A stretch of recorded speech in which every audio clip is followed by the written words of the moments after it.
Hey guys, and welcome back to another video here on my channel. Actually, I wanted to make this video in the forest, but it rained all the time the last week, and it's really windy at the time, so it's really dangerous when I go in the forest. So I decided to make this video now here in my room. I know it's not the best location, but I hope it's okay. I said in my video where I presented you my new camera, the Canon EOS R, that I will talk about things that I like and that I dislike on this camera a month or 2 months later, when I have a little impression from the camera. And I think now it's the best time to do this. I could take some really nice photos with this camera, and I have some good and some impressions, and today I will talk about this. So I think we're gonna start with the bad things, and then I talk about what I like on this camera.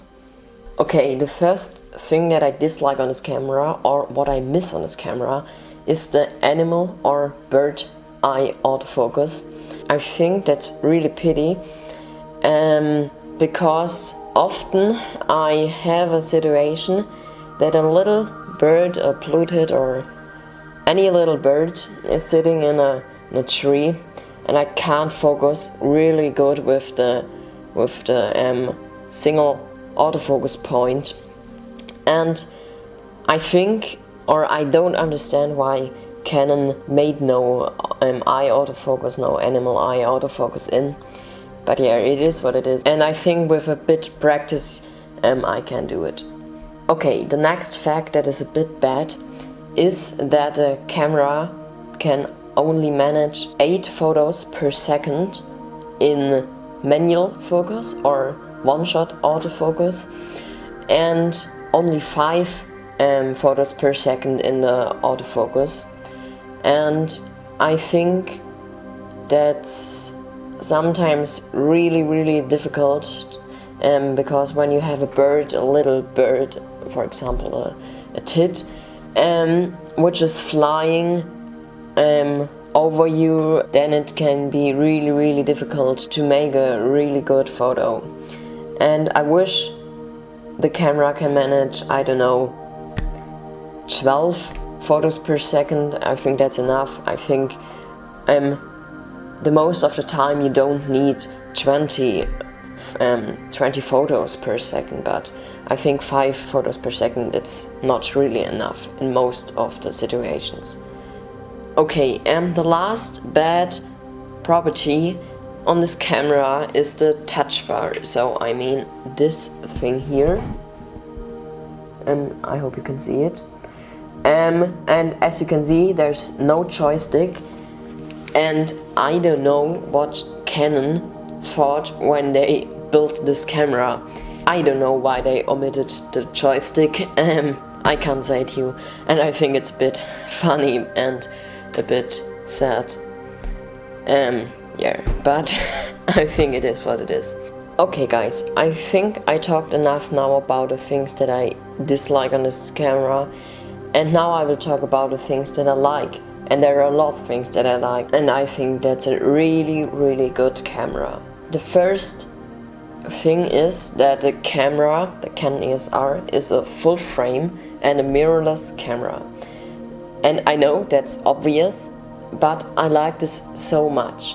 A full frame sensor is so nice, because I'm often on the road when there's not really much light, and I often use a really high ISO, for example 6400 or something like that.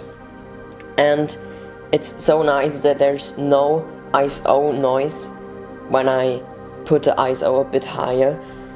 And here it's incredible, and because when I put the ISO on the EOS 70D up to, I don't know, 12,000, you can see nothing, so it's really noisy.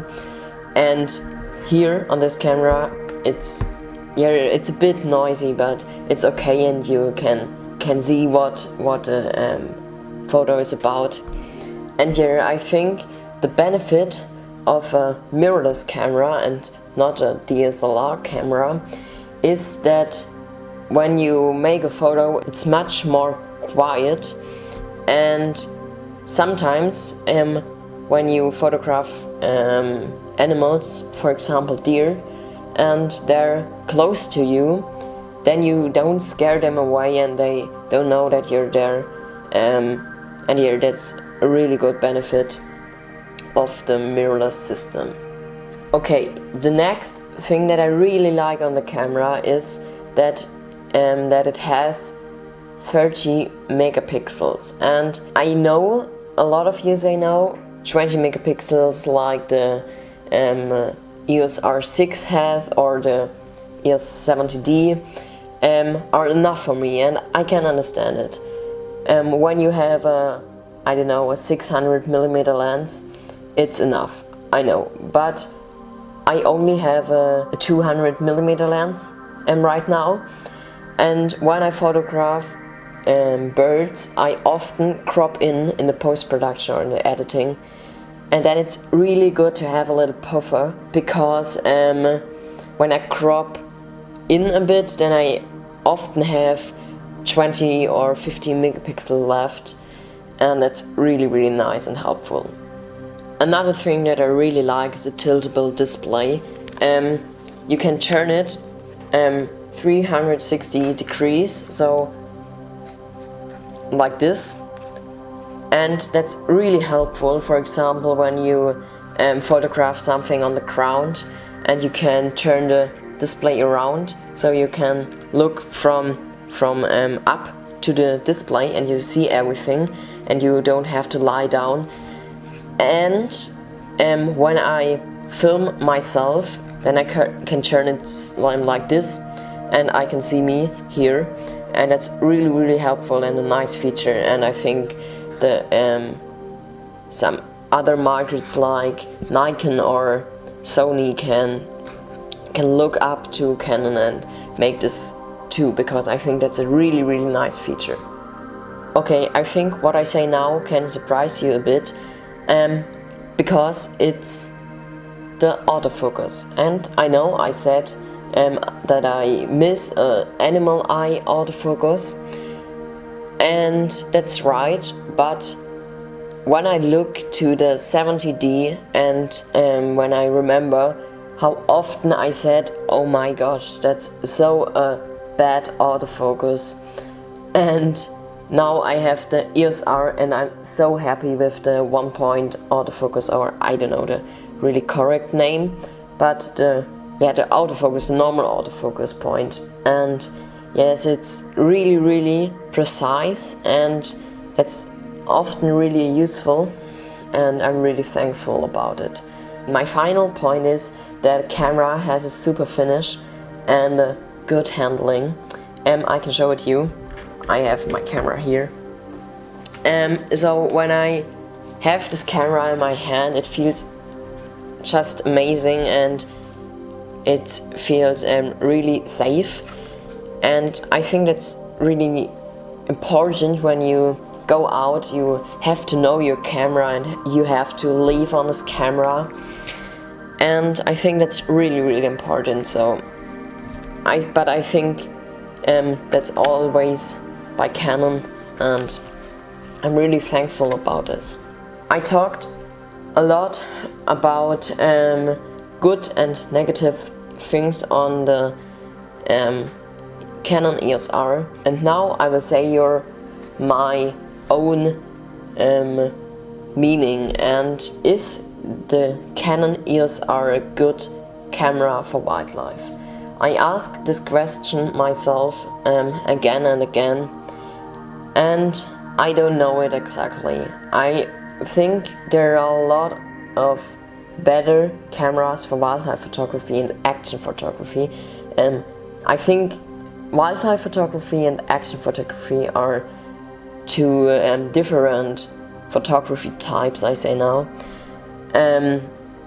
Because wildlife or I think wildlife photography can be action photography, but it not have to be action photography. And I think for action photography it's not the right camera.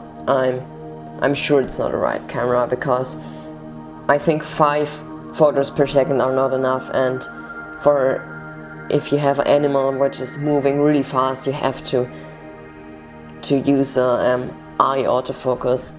And here, but for some slower situations, this camera is really good, and I can recommend this camera for everyone, for you. I know the EOS R6 or EOS R5 or the EOS R3 are much more better than this camera, or I think the EOS R6 not, a bit better, yes. But I think it's your decision, and I think you have to know what you want to photograph and what you want to do with the camera.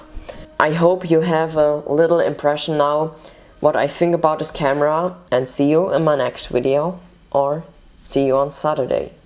Bye.